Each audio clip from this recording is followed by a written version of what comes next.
This is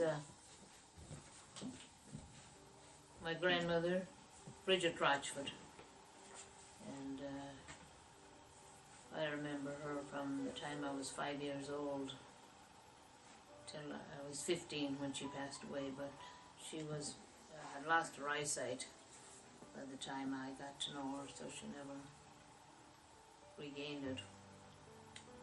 Well, I knew her. She lived with my Uncle Jim on the farm, on the original farm, and Uncle Mike served in the World War I. He promised, he had great devotion to the Blessed Mother. He promised her when he got back safely to the United States, first thing he was going to do was go visit his mother in Ireland. So he went to Ireland, and it was a big disappointment for him to find that his mother couldn't see him. Oh, he didn't know? No, nobody had told him that she had lost her eyesight. He got there, so that was a big disappointment to him. All I remember was when we were little, maybe about 5 years old is probably the time, we didn't live too far away. We would just go across the fields, to go down there, visit. She would put her hand on top and see how much I had grown, she couldn't see us, so she could only tell by, how tall we were, how much we had grown. That's all I remember. She smoked a pipe, so we used to light the pipe for her. And she always made her own bread. She could make it up to the room where she would get the flour, and she had this one recipe that she knew how to make, and we would put it in the pan. Us girls, I'm saying I was the oldest girl, and my sisters, when they came along, they would do it, put it in the pan and watch it so that it didn't burn, It was always good. We'd always get the taste of it. That's what she lived on. She probably had her porridge in the morning, and then the rest of the day, that's what most of it. We just lived on bread and potatoes. Cullinacton was our village. That was the village? There were 33 homes in the village at the time I grew up. And Jim remained on the farm and married, and he had 2 children, a boy and a girl. The boy died in London at a young age. I don't know what year that was now. And his daughter Mary is married, and she's living in Cavan at the moment. Willie also lived in the next farm to us, and he had 2 children. He had 2, and then about 10 years later, they had 3 more children, and 3 of them ended up in Chicago, and 2 are in England. So, his oldest son, he had 1 son and 4 daughters.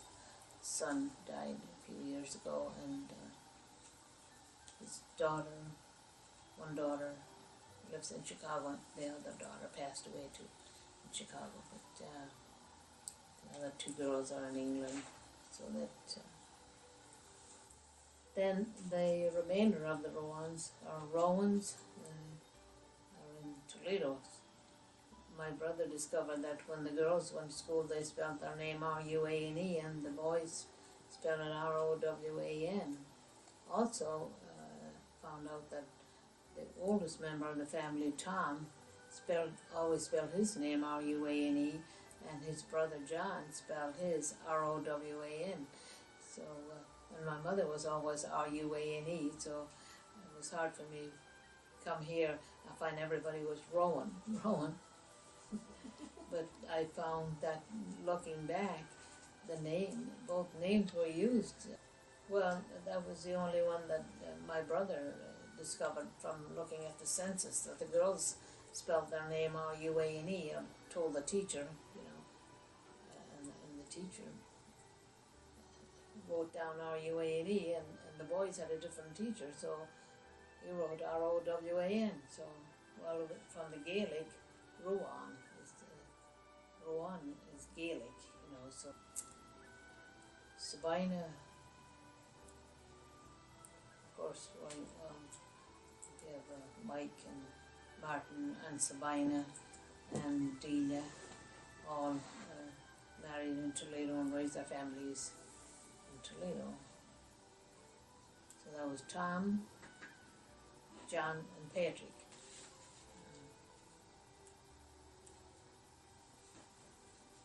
Then Delia, or they called her Beezy. Maggie was the one that passed away when she got here, and she's buried in Delaware. I'd love to go visit her grave. Jim and Willie. This probably might have been taken before they were married. They were both married? They both married, Okay. yeah. And Jim had a boy and a girl, and the girl's still living in Cavan. I see her every year when I go back. And Willie had 5 children. I guess I had the 2. That was it, the first 3 of them went to Chicago and 2 are in England. These are Mike and Martin's brothers. Your dad's brothers. Grandpa Joe, yeah. Oh, okay. Technically, their descendants should come to the Rowan reunion here in town. Oh yeah, yeah. But they don't live here. No.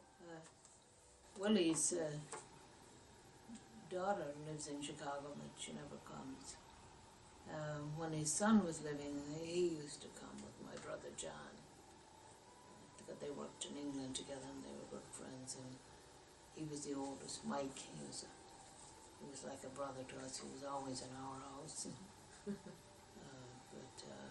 the girls, Mary's been here a few times, but she died of cancer a few years ago. That's Jim and my mother, yeah, the same photo, yeah.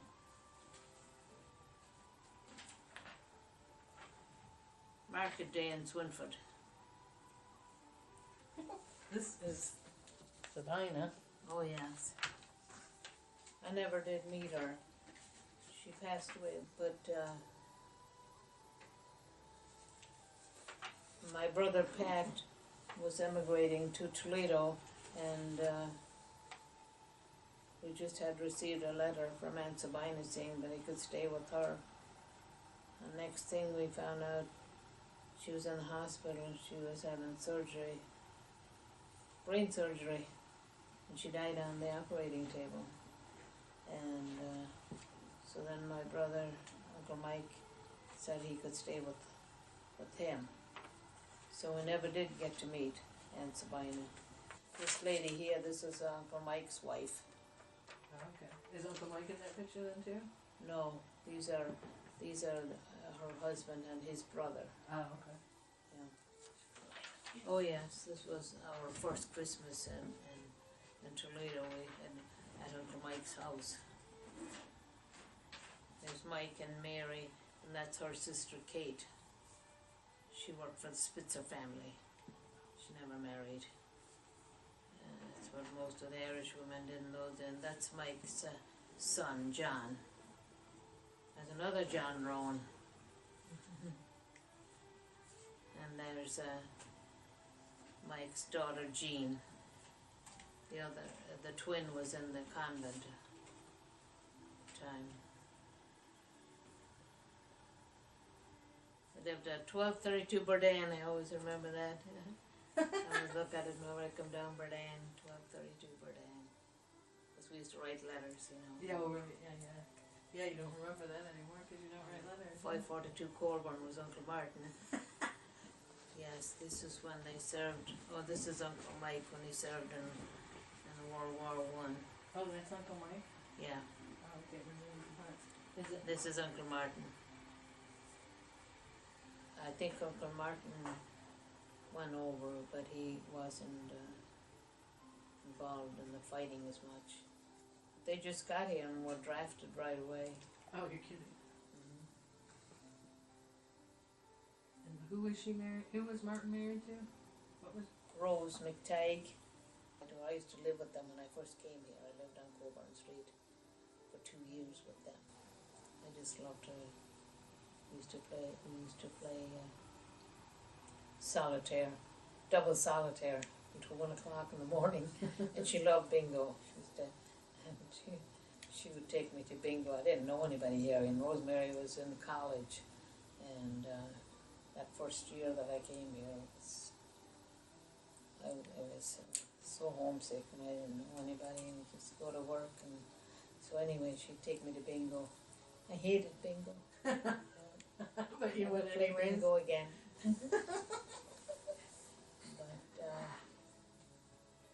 I remember going to see her at the hospital, and she was just feeling so bad about Marty, about having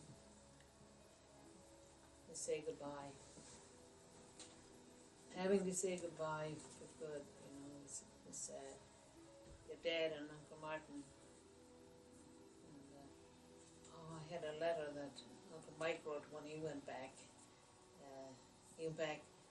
I went back after I was here about 4 years, 1953, 54, 52. I went over in 52 and came back in 53. I was home for Christmas. So then Uncle Mike went in 1954. Well, Uncle Martin went also at the end of 1953, himself and Rosemary. And I just found a letter that he had written, and I had some photos.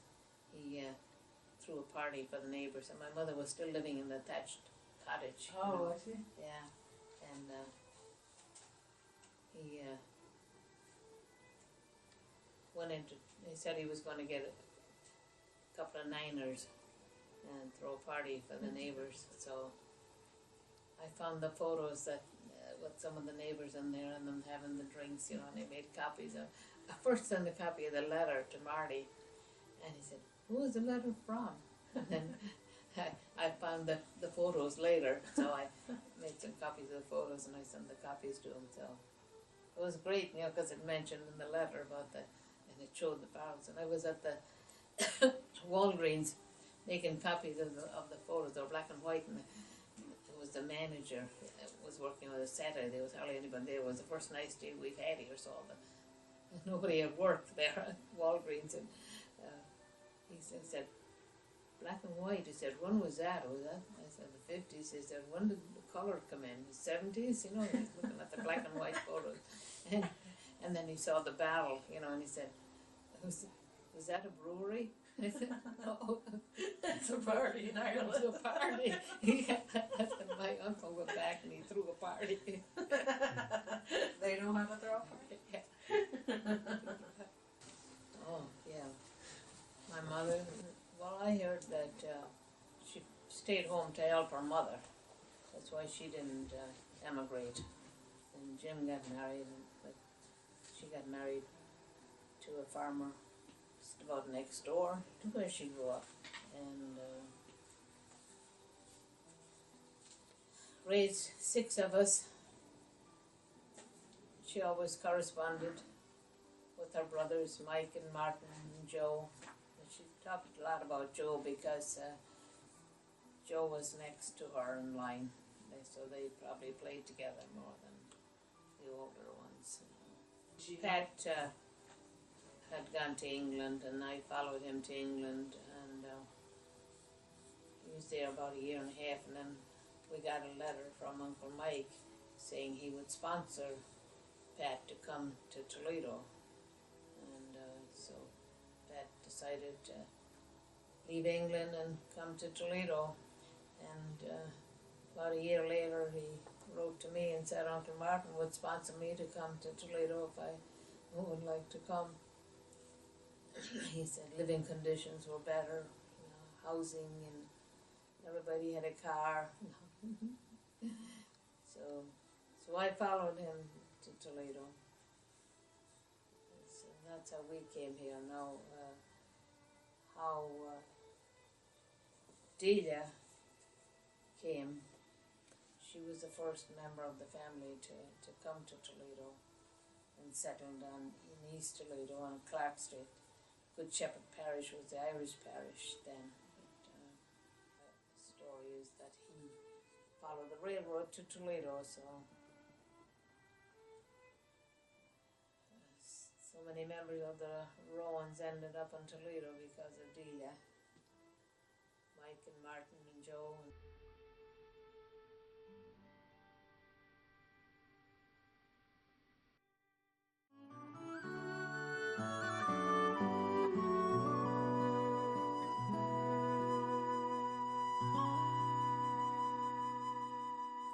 You know, big family, small farm. You knew you had to immigrate.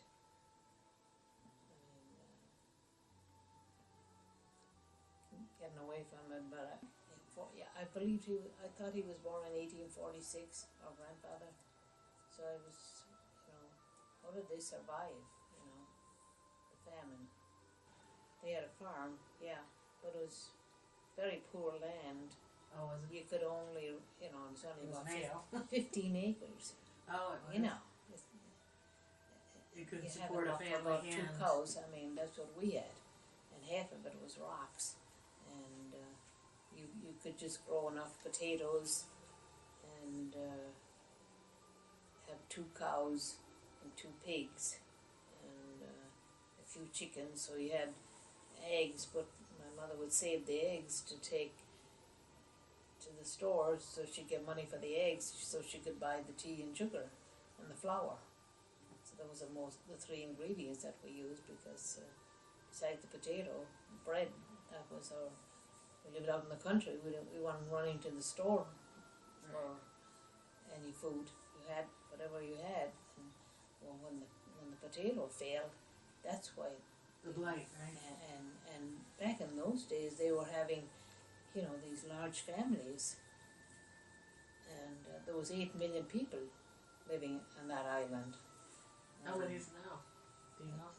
Well, it was down to 2.5 million, but now it's back up to 4 Oh, is again. Yeah, now it's going down again. Is it going down The again? young people are emigrating again, just like we did. And the educated ones are off to Australia or wherever.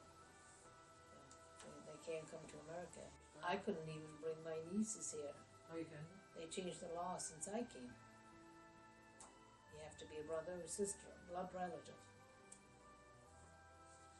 What, when you came here, did you need a sponsor? Yes, Uncle Martin sponsored me, and Uncle Mike sponsored Pat. And when did you become a citizen? 5 years later. Okay, so you, because I was looking at my grandpa's, Joe's, and Yeah. he was like 38, and I think he came here when he was in his 20s. You were there when your grandma passed away, right?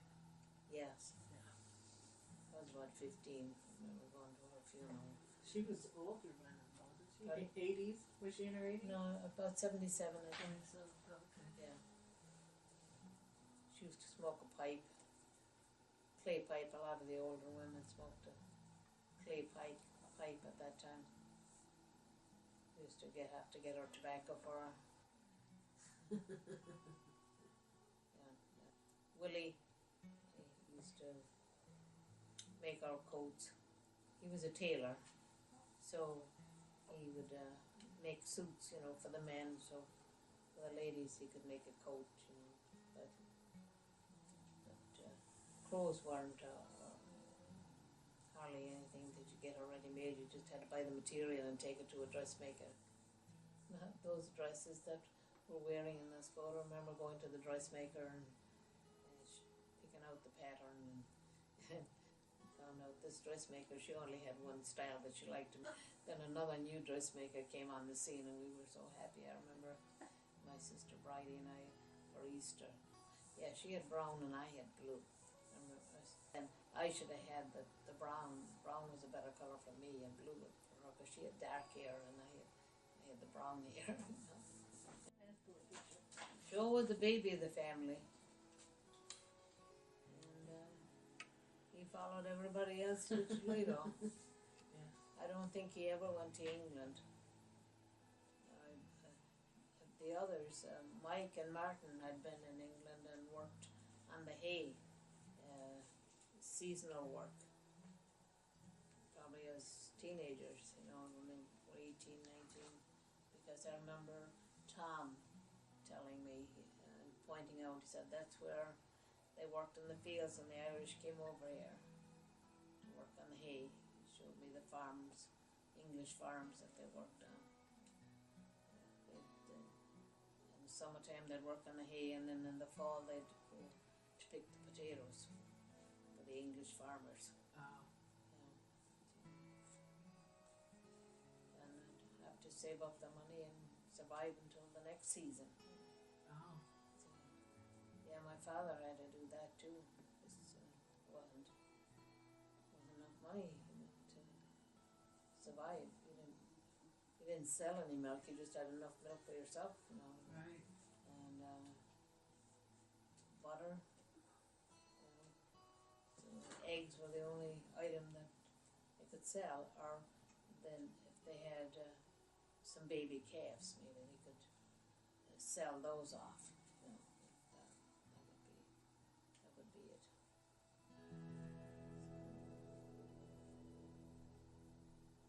It was amazing. Oh, they survived. I know. No? Especially with her being blind.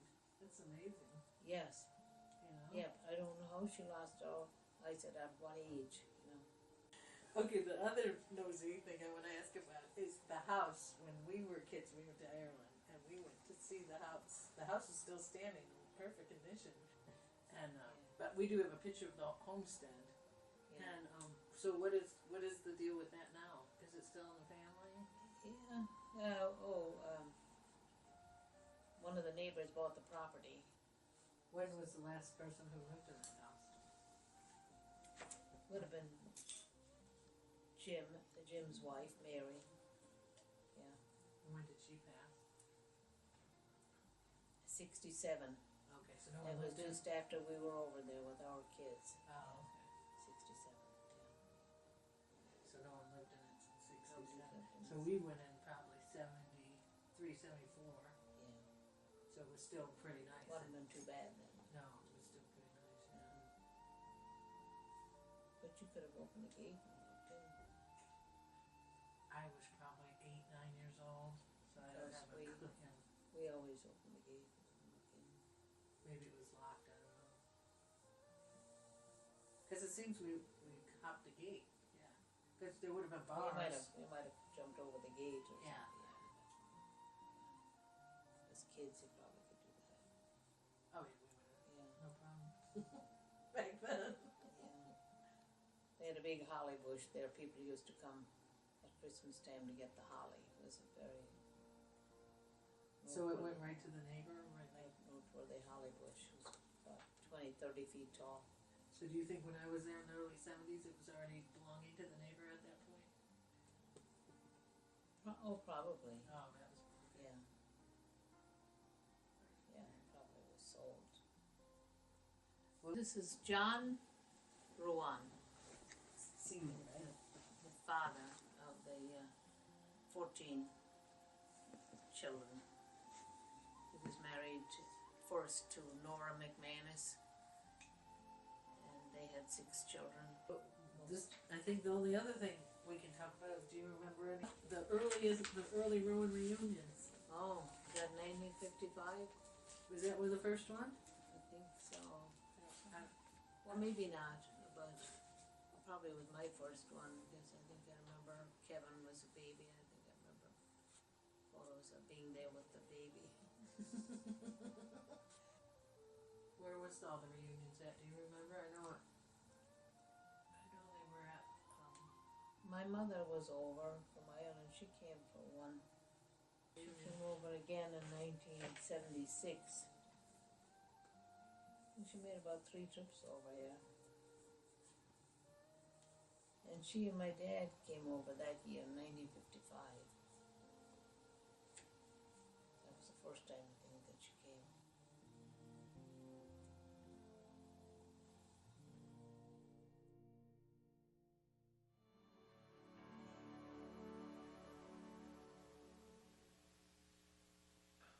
I had a first cousin here in Toledo by the name of Maurice Collins. And I wrote to him and asked him if he would sponsor me. So, which he did. My brother was the oldest, and he first went to England and worked there. and then he emigrated to Toledo. He was sponsored by my Uncle Mike. So after being here a year, he wrote me a letter. This time I had also gone to work in London, and he had written saying that living conditions and working conditions were better in Toledo, Ohio. Everybody owned their own homes and cars. Marianne McNulty and Morris Buckley came to Toledo well after the Irish had established themselves here. They had family in the States, and many others had come before them. But that didn't completely ease the pain of emigrating. At my mother's house, all the neighboring women came in to say goodbye to me. And it's one time that I won't forget, because as I was saying goodbye to them, I thought about they also saying goodbye to their own children who had emigrated years before. And of course, in those days, not many of them ever went back. I arrived in New York on Memorial Day, and there were a few other young people from my area on the boat, so we became friends. And we got on the train in New York then to come to Toledo, and most of the others were going to either New York or Boston or Chicago. And when they asked me where I was going, I said Toledo, and they said, "Where's that?" So that made me worry about where I was going to be. Nobody had heard of it. It's always that feeling that you're going to more or less the unknown. Even though you have cousins or friends in the area you're going to, it's new and it's unknown. But Morris and Marianne found that the Irish Americans had not let their heritage die. And Toledo's churches, pubs, and social organizations offered a little bit of Ireland to ease the transition. To give them a feeling of belonging where they could more or less continue with their own way of living, you might say, socially. Organizations like the Knights of Equity did a good job getting the Irish together in Toledo. They did such a good job with Marianne and Morris that the two ended up Mr. and Mrs. Buckley. The flat, swampy plains of northwest Ohio must have seemed impossibly far from home to the early Irish immigrants. Just as far as Ireland now seems to Toledo's Irish Americans. They've built comfortable lives on the foundations their ancestors laid, and this city is their home. But still, it's nice to visit the old country, if only for a while, and if only to see how far they've come. For me, I guess it would always be my home. Wherever you spend your childhood, you always go back there in your mind. It's easy to do it in your mind, but to do it physically, it's not that easy.